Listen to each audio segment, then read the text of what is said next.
औज़ुबिल्लाहिमिनश्शैतानिर्रजीम बिस्मिल्लाहिर्रहमानिर्रहीम सल्लल्लाहु अलैहि वसल्लम।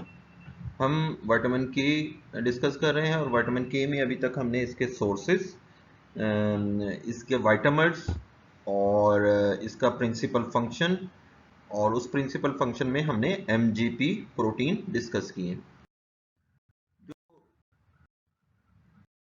प्रिंसिपल फंक्शन है बेटा वो जो इसके साथ कोरिलेट किया जाता है, विटामिन के स्टैंड फॉर कोगुलेशन। ये ओनली विटामिन जो है, एक तो फैट सॉल्यूबल में ये एज ए कोएंजाइम काम करता है।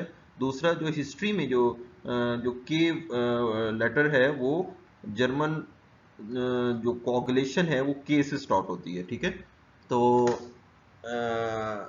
जो लॉजिकली जो नाम रखा हुआ है ए बी सी और इस किस्म के जो विटामिन्स के नेम है उसमें जो के है वो स्टैंड फॉर विटामिन के फॉर कोगुलेशन। अदरवाइज और किसी भी विटामिन का, विटामिन ए है या बी है या सी है, उसमें किसी किस्म का उनकी कोई लॉजिकली वो सूट नहीं करते लेटर उनके फंक्शंस के साथ या प्रिंसिपल एक्शंस के साथ।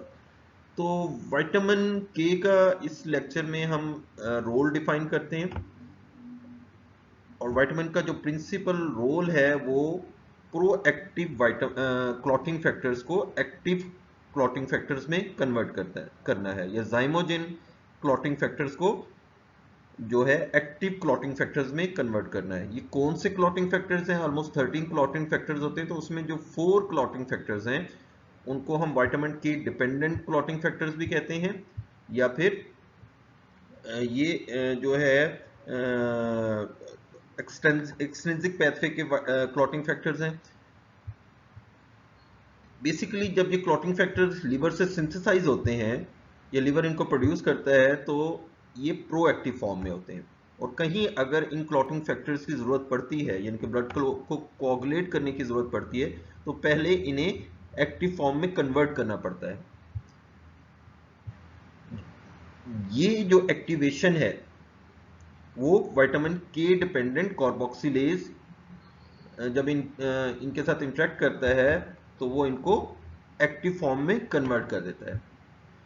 क्लॉटिंग फैक्टर 2, 7, 9, 10 क्यों विटामिन के डिपेंडेंट हैं? क्योंकि इनमें एमजीपी डोमेन है, मैट्रिक्स ग्लास प्रोटीन डोमेन है, यानी कि इनके पॉलीपेप्टाइड्स में ग्लूटामिक एसिड है, और वो ग्लूटामिक एसिड जो है further at the level of gamma carbon उसकी फर्दर कार्बोक्सिलेशन होती है, जिसकी वजह से इन क्लॉटिंग फैक्टर्स की ये कैपेबिलिटी बन जाती है कि वो कैल्शियम के साथ इंटरेक्ट कर लेते हैं। अदरवाइज ये clotting factors in a zymogen form calcium के साथ इंटरेक्ट नहीं कर सकते।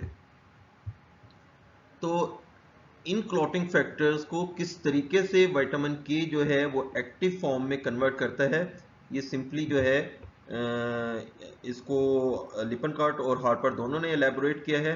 उन्हीं पिक्चर्स को देख लेते हैं, बाकी डिस्क्रिप्शंस आप वैसे ही पढ़ लीजिएगा।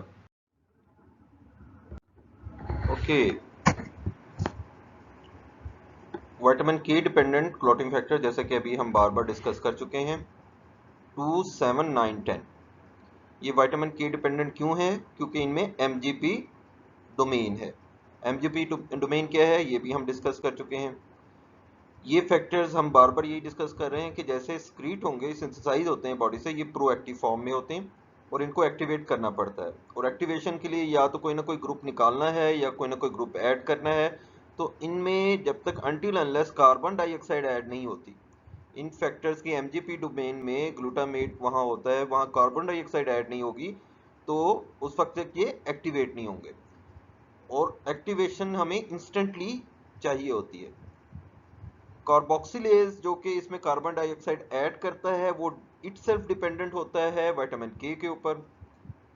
तो अगर विटामिन के नहीं होगा तो कार्बोक्सिलेज काम नहीं करेगा, कार्बोक्सिलेज काम नहीं करेगा तो इन फैक्टर्स में कार्बन डाइऑक्साइड ऐड नहीं होगी, मींस इनकी कार्बोक्सिलेशन नहीं होगी। इनकी कार्बोक्सिलेशन नहीं होगी तो क्लॉटिंग नहीं होगी, ये एक्टिवेट नहीं होंगे और क्लॉटिंग नहीं होगी। तो इन फैक्टर्स का जहां जहां रोल है क्लॉटिंग में, वो वाला रोल नहीं परफॉर्म होगा, और वो रोल किस में है बेटा? वो है एक्सट्रिंसिक पैथवे में। ये जो क्लॉटिंग फैक्टर्स हैं हमारे एक्सट्रिंसिक पैथवे के क्लॉटिंग फैक्टर्स हैं। सेकंड, एंटी कोआगुलेशन प्रोटीन्स होती हैं, प्रोटीन सी, एस और जेड। ये आप कोआगुलेशन में इनका रोल भी देखेंगे फोर्थ ईयर या थर्ड ईयर में जाके। इनको भी ये एक्टिवेट करता है, लेकिन इसका डोमिनेंट रोल जो है वो क्लॉटिंग फैक्टर 2, 7, 9, 10 की एक्टिवेशन है।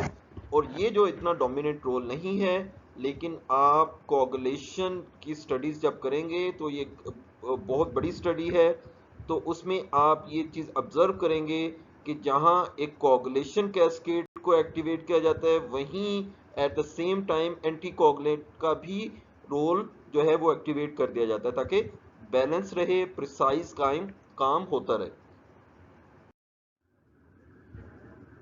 हमने क्लॉटिंग फैक्टर 2, 7, 9, 10 की एट अ मोमेंट जो है हम क्लॉटिंग फैक्टर 2, 7, 9, 10 की एक्टिवेशन करना चाह रहे हैं। वो एक्टिवेशन उस सूरत में होगी जब कार्बन डाइऑक्साइड उसमें ऐड होगी। तो उसके लिए हमें बेसिक क्या चीज़ें चाहिए? एक तो क्लॉटिंग फैक्टर चाहिए, दूसरा कार्बन डाइऑक्साइड चाहिए, ऑक्सीजन चाहिए और हाइड्रोक्विनोन फॉर्म ऑफ विटामिन के चाहिए। ये तीनों रिएक्शन होंगे तो एंजाइम है कार्बोक्सिलेज, वो एक्ट करके जो है जो सबस्ट्रेट है उसको प्रोडक्ट में कन्वर्ट कर देगा। Means proactive vitamin clotting factors को एक्टिव विटामिन्स में कन्वर्ट कर देगा। इस प्रोसेस को अभी हम देखते हैं। ओके, दो डिफरेंट इलस्ट्रेशंस हैं, ऑलमोस्ट सेम ही चीजें हैं, लेकिन थोड़ा सा डिफरेंट एंगल से उसको डिस्क्राइब किया गया है।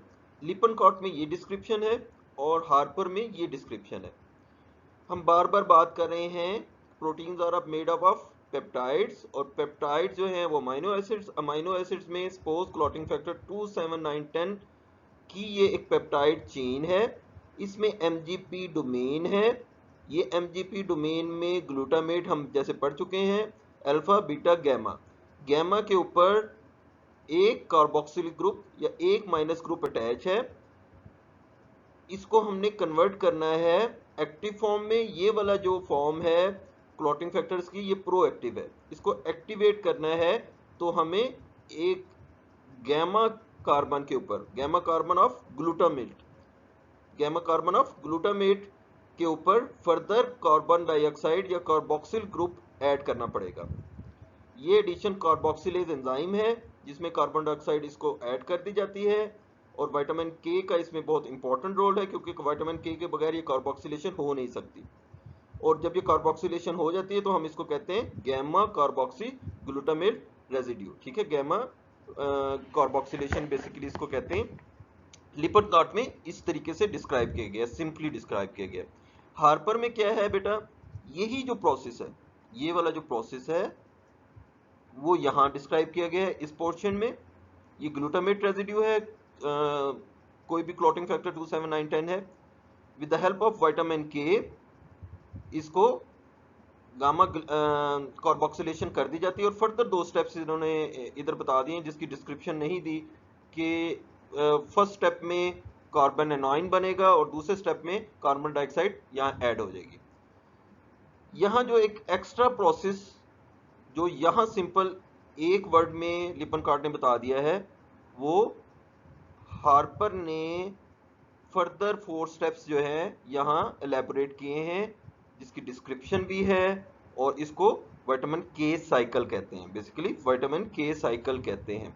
इसको भी हम एलेबोरेट कर लेते हैं। फिर वक्त अभी आप लिपनकॉर्ट का देखें और हार्पर का नेक्स्ट स्लाइड में हम डिस्कस कर लेते हैं। अगेन वही ग्लूटामेट हम पहले डिस्कस कर चुके हैं। इसका गैमा के ऊपर एक कार्बोक्सिल ग्रुप है, जिसके ऊपर 2 कार्बोक्सिल ग्रुप आ जाएंगे, तो ये कैल्शियम के साथ हाई एफिनिटी रखेगा। यहाँ लिपनकॉर्ट को हम डिस्कस कर चुके हैं। हार्पर को यही प्रोसेस हार्पर में की इलस्ट्रेशन में देख लेते हैं। अगेन कार्बोक्सिल ग्रुप है। इपॉक्साइड क्या होता है बेटा? इपॉक्साइड का क्विकली हम एक ब्रीफली आइडिया ले लेते हैं। Acyclic ether with a 3 atom ring containing an oxygen atom and 2 carbon atoms. An oxygen atom and 2 carbon atom का एक रिंग है, ईथर रिंग है। और ये क्या है? हाईली रिएक्टिव है। हाईली रिएक्टिव है। ये थोड़ी देर के लिए बनेगा, जिस फॉर्म में भी बने जिस मॉलिक्यूल में बने थोड़ी देर के लिए बनेगा और फौरन जो है ये दोबारा से किसी स्टेबल फॉर्म में कन्वर्ट होना चाहेगा। ओके, अब हार्पर की डिस्क्रिप्शन देखते हैं। ये प्रोसेस आप पहले लिपन कार्ड में देख चुके हैं कि 27910 MgP डोमेन, इस डोमेन में कार्बोक्सिलिक ग्रुप ऐड होना है।